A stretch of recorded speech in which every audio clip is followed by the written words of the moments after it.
This is about 5 o'clock in the afternoon. Sunset's about an hour and a half away.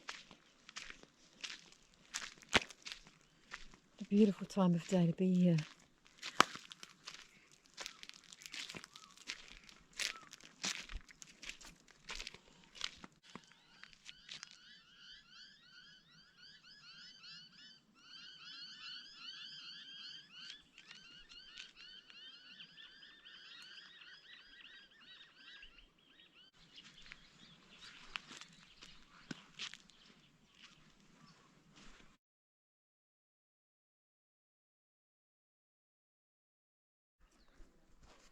I think I might have to climb that to have a look at the view.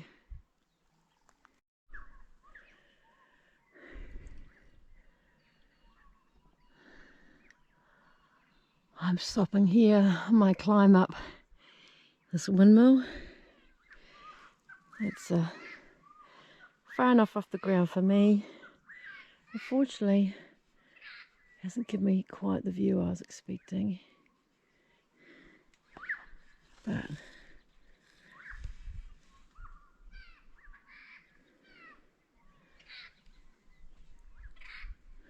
still pretty cool. Okay, time to head back down.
Yeah, after a day's driving, exploring the lakes, very happy to have my hammock up. And this is the view from the landy for the night. In fact, I think it might be 2 nights here. We'll see how I go.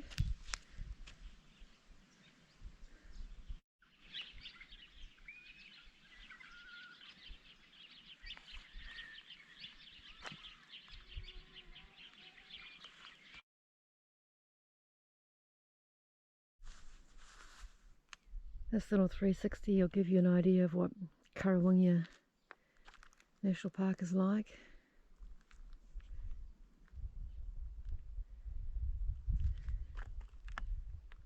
Massive landscape.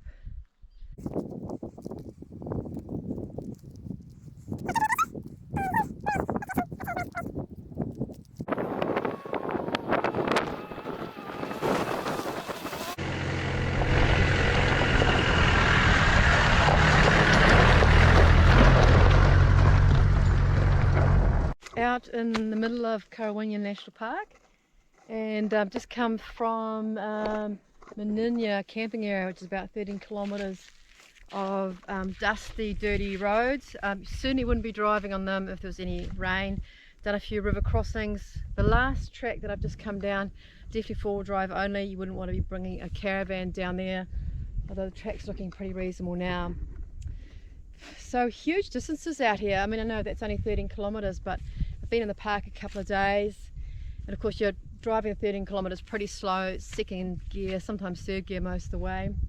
Yeah, pretty amazing. Not much wildlife. I thought there'd be a lot more wildlife, visible wildlife that I'd see.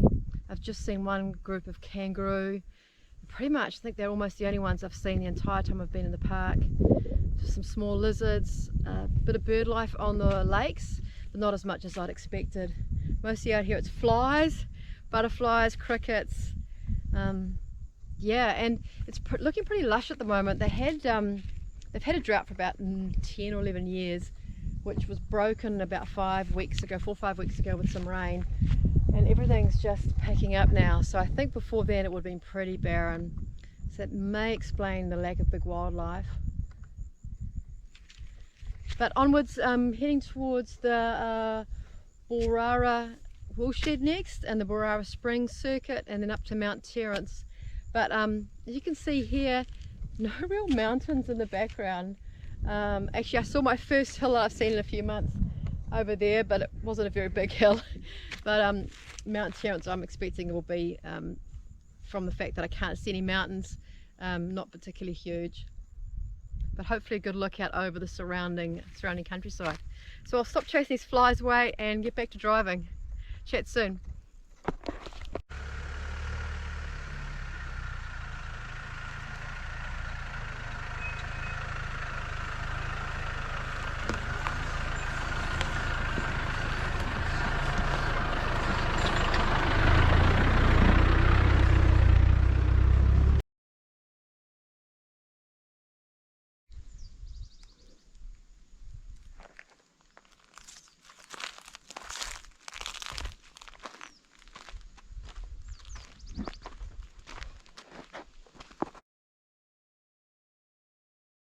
I accidentally met this neighbour too closely when I went walking down towards the creek bed.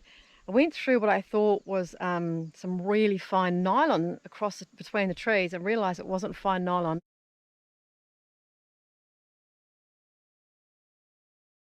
A thickness of its relation to the size of the spider, which is really big. So let me go show you the spider now. So just down through here, and hopefully you can see her or him just through this way. So between these trees is a massive, oh there she goes, just going back to her. Oh, she just caught a fresh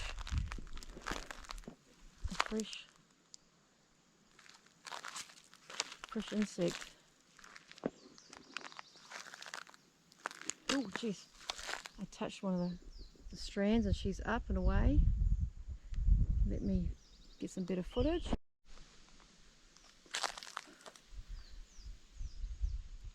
So she's about as thick as one of my fingers, about 10 centimeters long.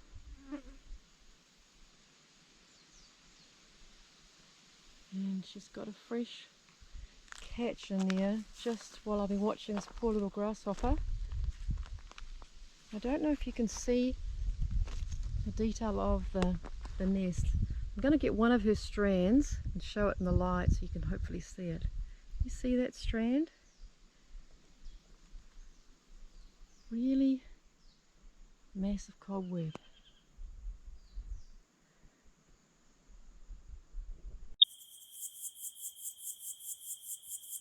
And then you'll sit up with the insect net for the night.